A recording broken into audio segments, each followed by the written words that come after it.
ассалому алайкум тамошобинони азиз. нашри навбатии барномаи сиёсӣ таҳлилӣ амният ва ҷомеа аз студияи марказии шабакаи телевизионии вилояти Суғд ки мавзӯи истифодаи шабакаи иҷтимоӣ аз ҷониби ташкилотҳои хусусияти экстремистиву террористӣ дошта ва роҳҳои мубориза бо онро мавриди таҳлил ва баррасӣ қарор медиҳад. ба нашри навбатии барномаи мазкур дар ҳамкорӣ бо кумитаи иҷроии ҳизби халқии демократии тоҷикистон дар вилояти Суғд сабт гардида истодааст ва бо мақсади баррасӣ ва таҳлили масъалаи мазкур ба студияи марказии шабакаи телевизионии вилояти Суғд даъват шуданд. коршиносони имрӯзаи барномаи мо раиси кумитаи иҷроии ҳизби халқии демократии тоҷикистон дар ноҳияи Масҷоҳ, ҳамчунин раиси кумитаи иҷроии ҳизби халқии демократии тоҷикистон дар шаҳри Конибодом. бо истифода аз фурсати муносиб изҳори миннатдории худро ва масъулини барномаро ба шумо боён мекунем ки дар барномаи имрӯзаи мо иштирок доред. дар ҳақиқатан ҳам имрӯз асри 21 асри технология аст ва рӯз аз рӯз истифодабарандагони шабакаи иҷтимоӣ меафзоянд. мо имрӯз шоҳиди он гардида истодаем ки ана ҳамон ҳуҷумҳои тамаддунӣ ва ана ҳамон гурӯҳҳои ифротгароиву террористӣ имрӯз доранд фаъолияти худро тавассути шабакаи иҷтимоӣ роҳандозӣ карда бошанд. ва инҷо мехостем андешаи коршиносро вобаста ба масъалаи мазкур шунида бошем. ташаккури зиёд. воқеан маҳз бо шарофати истиқлоли давлатӣ, ваҳдати миллӣ, сулҳу суботи пойдор ки тавассути сиёсати хирадмандонии бунёдгузор ва раиси муаззими ҳизби халқии демократии тоҷикистон асосгузори сулҳу ваҳдати миллӣ, пешвои миллат, президенти маҳбуби халқу ватан муҳтарам Эмомалӣ Раҳмон насиби давлату миллати тоҷикон гардидааст. мо дар як фазои ором осуда зиндагӣ мекунем. кишвари мо рӯз аз рӯз пеш меравад ва нисбат ба ибтидои солҳои 90, яъне солҳои аввали истиқлолият, тоҷикистон имрӯз аз замин то осмон фарқ мекунад. бисёр мо дастовардҳои бузург дорем, бисёр мо дастовардҳои шоиста дорем. дар сатҳи ҷаҳонӣ ҳамчун як кишвари дорои ташаббусҳои бузургу беназири глобалӣ шинохта шудем. албатта ин аз як ҷиҳат бисёр хуб аст, аз ҷиҳати дигар душманони миллати моро, душманони давлати моро ки оромӣ, осудагии мардумро намехоҳанд чи ва мехоҳанд ки бо ҳар роҳ восита ба сӯи ин давлат, ин миллат, ба сӯи абармардони давлатсози мо санг андозанд, нороҳат мекунад. онҳо пешравии моро намехоҳанд ва таҳти таъсири роҳнамоиҳои албатта хоҷагони хориҷии худ ва барои пиёда кардани ғаразу ниятҳои нопок хеш аз ҳамаи воситаҳо истифода мебаранд.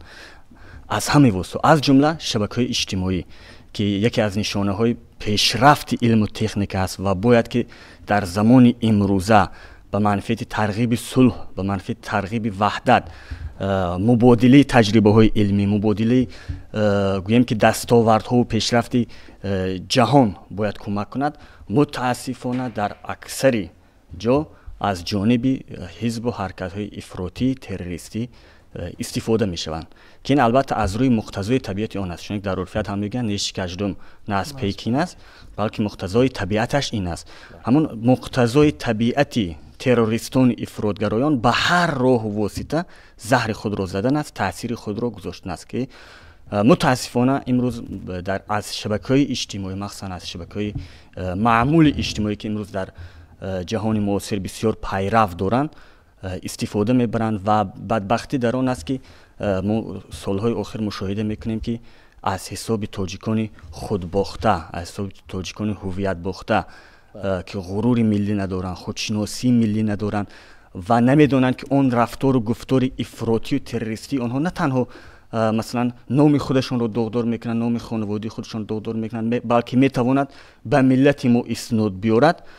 дар он ҷо пайдо шуда истоданд ки ин ҳозир сари вақт аст ки мо бояд ки чораҳои қатъӣ андешем, муборизаи дастаҷамъона барем ва бояд ҳеҷ як нафар бетараф набошад. ҳар нафаре ки худшинос аст, ватандӯст аст, барояш амнияти миллат, барояш оромии давлат, барояш пешрафту саодати халқи Тоҷикистон агар ки муҳим аст, бояд ки атрофи сиёсати пешвои муаззими миллат муттаҳид бошад ва дар якҷоягӣ мо бояд як мушти маҳкаму обдоре бошем бар даҳони тамоми душманони миллати тоҷик, махсусан дар шабакаҳои иҷтимоӣ. ташаккури зиёд, саломат бошед. ва дар ҳақиқатан ҳам имрӯз мо тавассути шабакаи иҷтимоӣ мебинем вақте ки бархурди фарҳангҳо ба вуҷуд омада истодааст ва бисёр як муборизаҳои тамаддуниву фарҳангӣ ва пешвои муаззими миллат ин масъалаҳоро бисёр хуб дарк кардаанд ва дар сартаросари ҷумҳурӣ имрӯз анамон тарғиби фарҳанги миллӣ, либоси миллӣ бахусус байни занону бонувон ки ҳамин метавонад ҳам як ҷавоби бисёр мушаххас бошад барои душманони миллат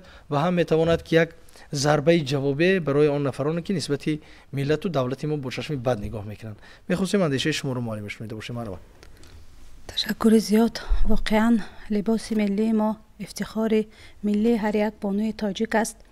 متاسفانه امروز چند تن بانوانی که به بر لباسهای بیگانه میکنند و خود را گویا در درون ناخنک مسلمان حس میکنند، با این لباس خود البته از فرهنگ غنی تاجیکانه دور میمانند و گویا خودشان را با نشان دادن همین لباسهای بیگانه نزد مردم نشان داده باشند.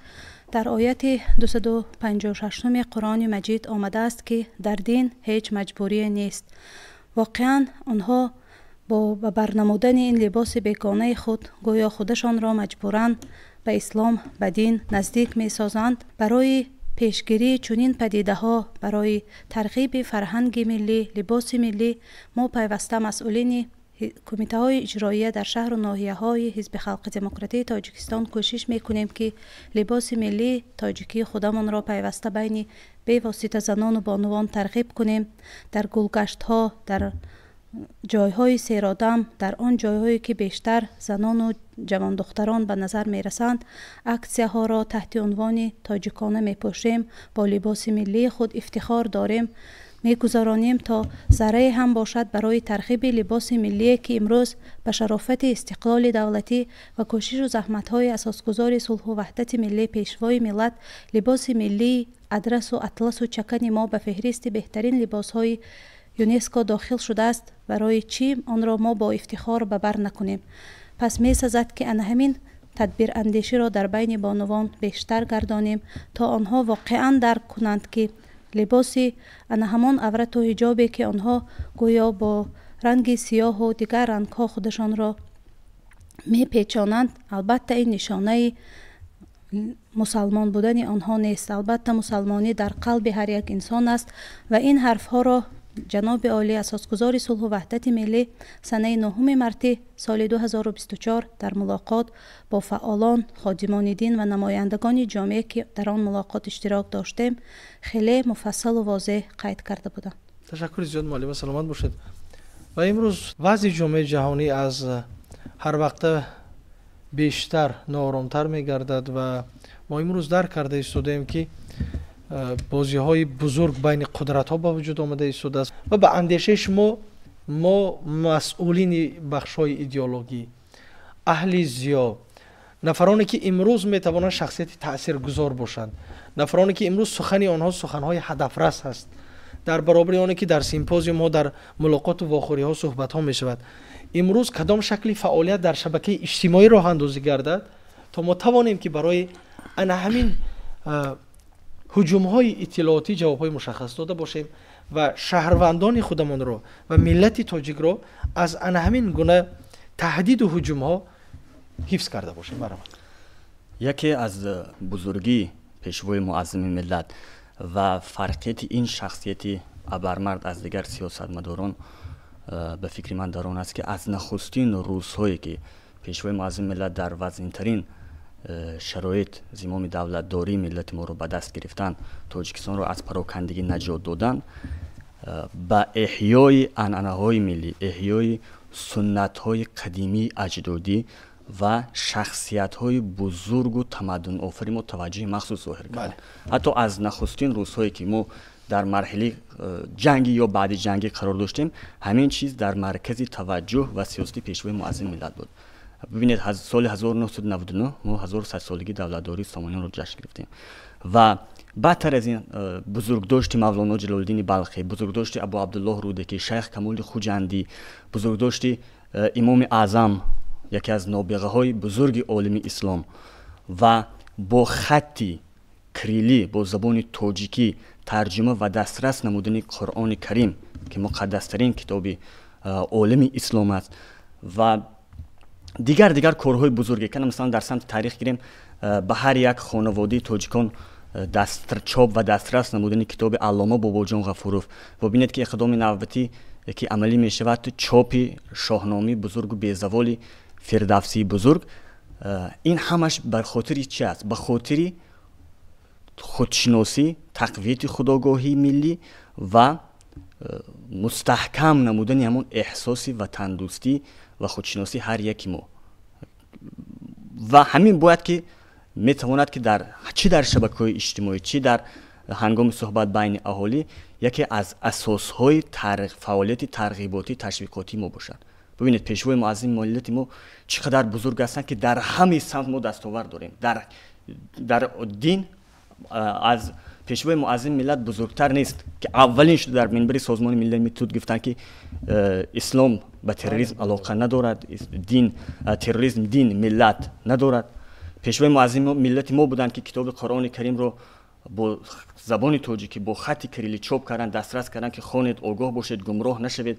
آنهایی که با سوء استفاده از نام دین، با سوء استفاده از قرآن کریم میخواهند که ناآرام کنن ملت ما رو فریفتی سخنان آنها نشوید. بزرگترین عالم اسلام امام اعظم که اندیشه هایش وحدت است، ترغیبگر است، صلح و امانی و دوستی را در سطح جهان میتواند که نمونه باشد. ما جشن گرفتیم که بسیار بزرگان عالم اسلام آمدن اشتراک کردن از این اقدام پیشوای معظم ملت به طور شایسته استقبال کردن. یا که در سطح مثلا پرابلم های عمومی جهانی گیریم، از همون اعلان سال آب تازه از سال 2003 تا امروز که برای حفظ پیریخ‌ها و آخرین تشبثی که بود و باوری کامل دارم که از جانب جامعه جهانی خیلی خوب پذیرایی و تطبیق می شود اعلان 10 ساله صلح برای تطبیق صلح به خاطر نسل‌های آینده. همین چیز گواه است که ما ملت بزرگ هستیم، ما ملت صاحب تمدن هستیم، ما ملتی هستیم که امروز در عرصه جهانی صاحب داریم، لیدر داریم، پیشوا داریم و متاسفانه اکثر آن کشورهایی که به جنگ و خونریزی گرفتار میشوند یا اینکه فریفتی حزب و حرکت‌های اکستریمیستی تروریستی میشوند همین چیز ندارن، یعنی پیشوا ندارن، لیدر ندارن.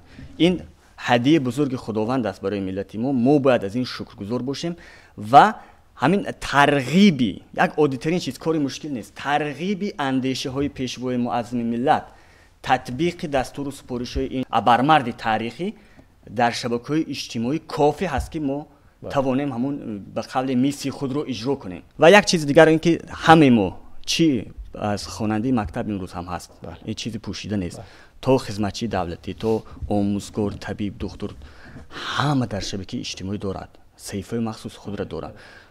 غیر از آنه که همون کارخانه ها، تشکیلات و مؤسسه ها گوییم که مقامات اجرایی و کمیته اجرایی حزب ها صحیفه خود را دارن، همچنین اکثریت باز دارن، شخصیت ها هم صحیفه رسمی دارن. از ما یک چیز است، این یک چیزی در نظر اول ساده میتونه لیکن بسیار مهم است که این پیشوای معظم ملت هم گشته و برگشته قریب در همین سخنرانی و پیام‌هایش تاکید میکنن، بی‌طرف نبودن. بله، بی‌طرف نباشیم. وقتی که ما به همین چیز یک عقیده نامطلوب، یک عقیده اکستریمیستی، یک عقیده تروریستی در شبکه اجتماعی واخوردیم، ما باید که به بی‌طرفانه نگاه نکنیم.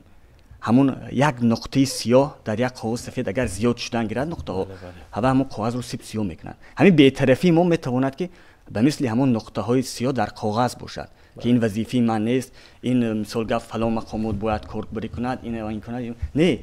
یا اگر گفتم چی میشود، بله، یا که از گفتن ما چی تغییر میاد، این خیلی نیست.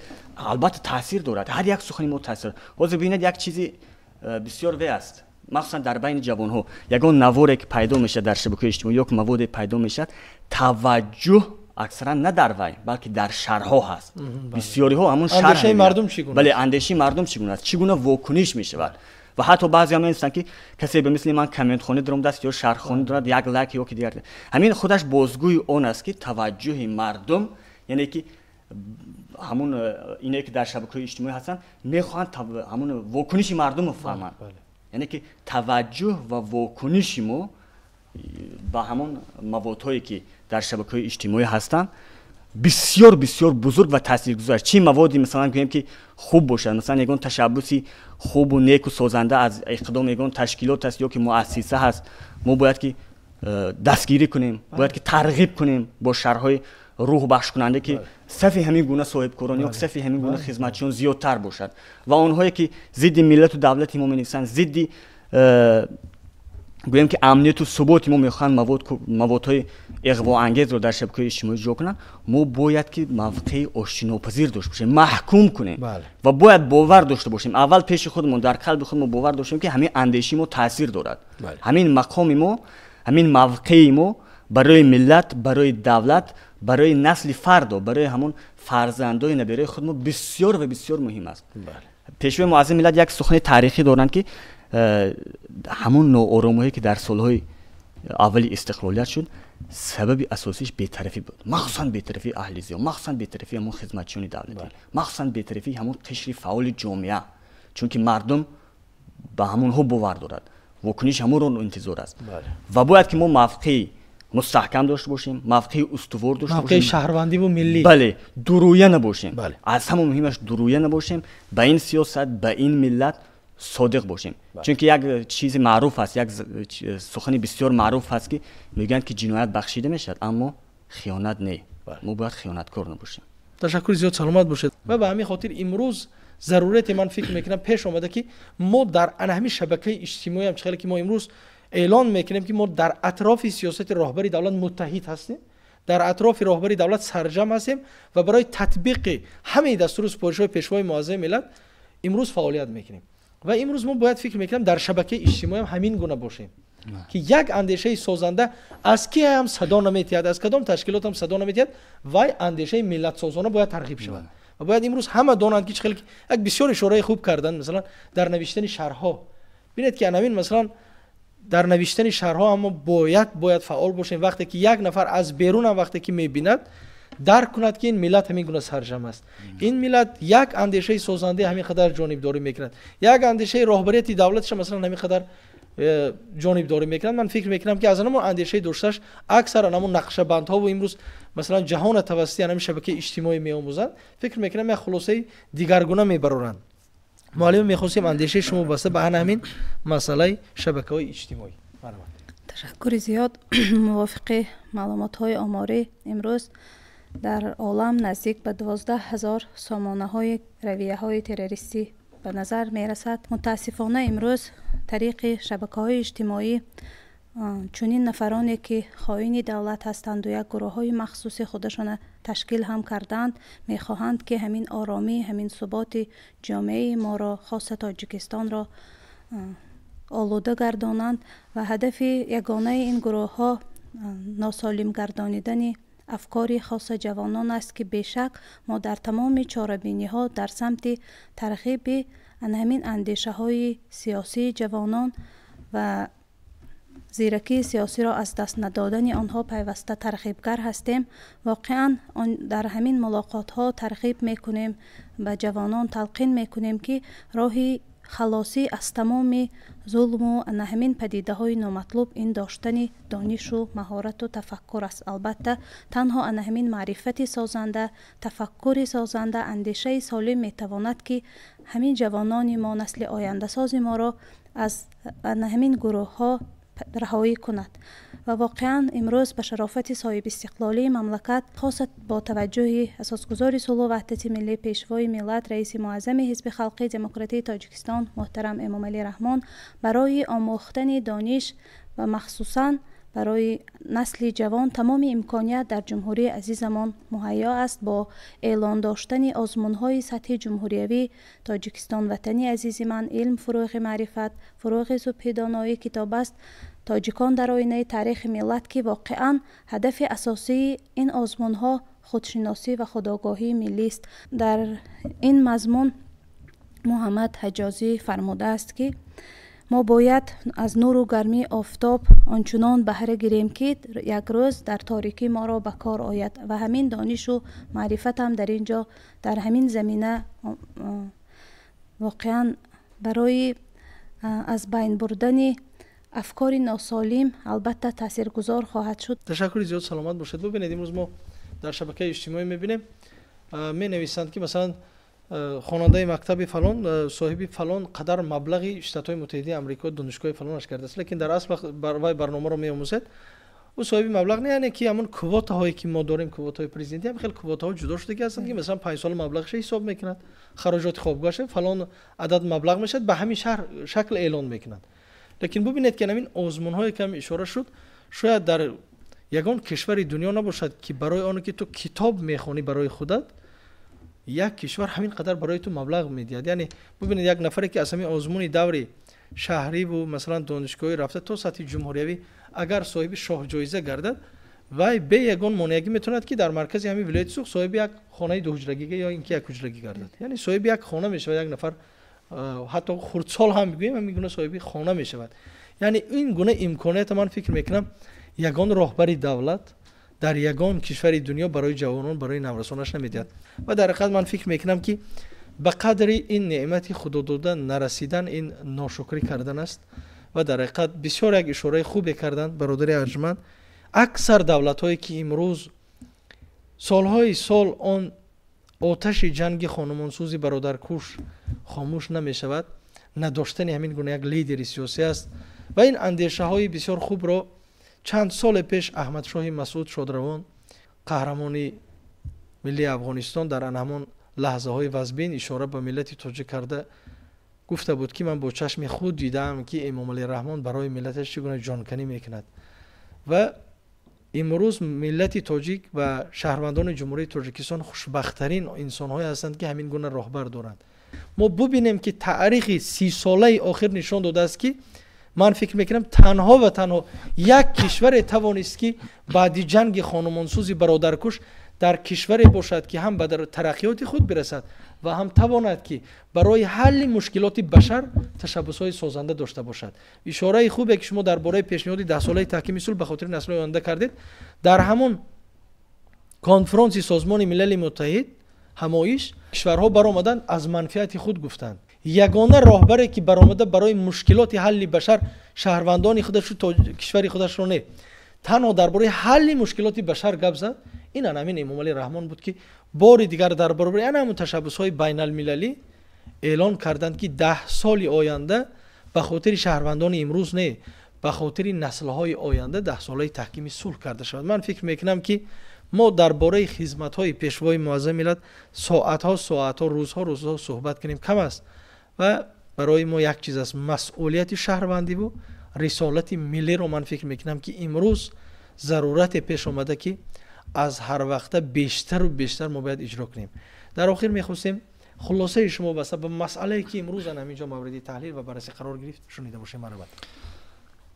دانشمند و متفکر مشهور شرق محمد اقبال لاهوری میفرماید که خدا آن ملت را سروری داد که تقدیرش به دست خویش بنوشت، با آن ملت سر و کار ندارد که دهقانش برای دیگران کشت.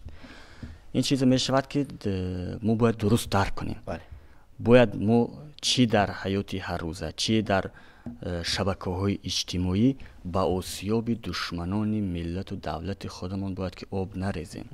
باید که ما ترغیبگری ملت خود، فرهنگ خود، دولت خود، پیشوای معظم خود باشیم، چون که همین چیز راه یگانه نجات ما در این شرایط زود تغییر یابنده جهان معاصر محض همین است. اگر که ما امروز متحد نمیشویم، اگر که ما امروز اطراف این سیاست، اطراف پیشوای معظم ملت متحد نمیشویم، از یک گریبان سر نمیبریم به ضد دشمنان و بدخواهان ملت خود در همه جبهه فعال و پیش‌رو و سنگر نمیشویم، این ناگزیر است. این یگان جای ترس نیست یا که یگان جای چی نیست، این پیشگویی شونده است که ما به همین روزها خدای نکرده باز وارد نشویم. چون که پیشوای معظم ملت هم چی در ملاقاتی که با خادمان دین داشتن، چی در پیام‌های خود هشدار میدهند که ما باید فاجعه سالهای 90 رو تکرار نکنیم، چون که در زمانه امروزه دیگر با پا راست کردن ملت، دیگر با پا راست کردن دولت، دیگر در خریطه سیاسی جهان همچون یک دولت مستقل موندن، این بسیار مشکل می شود، بسیار وزین می شود. ما دیده سادیم که دیگر دولت ها به چگونه تقدیر گرفتار شدن. پس ما باید خودشناس باشیم، ملت دوست باشیم، اطراف این سیاست متحد باشیم و اندیشه های پرحکمت پیشوای معظم ملت، هدایت های سازنده و خردمندانه این شخصیتی فرداساز، این شخصیتی تاریخ ساز، این شخصیتی تقدیر ساز باید که سرمشق کار و فعالیت همه روزی ما باشند. یگانه راه نجات من فکر میکنم که همین است. تشکر زیاد، سلامت باشید. من بار دیگر با استفاده از فرصتی مناسب برای کارشناسان امروزه برنامه ما که در برنامه ما اشتراک و اندیشه‌های سازنده خودشان را بیان داشتن اظهار مینه‌داری بیان میکنم. تماشابینان عزیز، این بود نشر نوبتی برنامه سیاسی تحلیلی امنیت و جمعه. تا برنامه آینده صحتمند و سلامت باشید. خیر.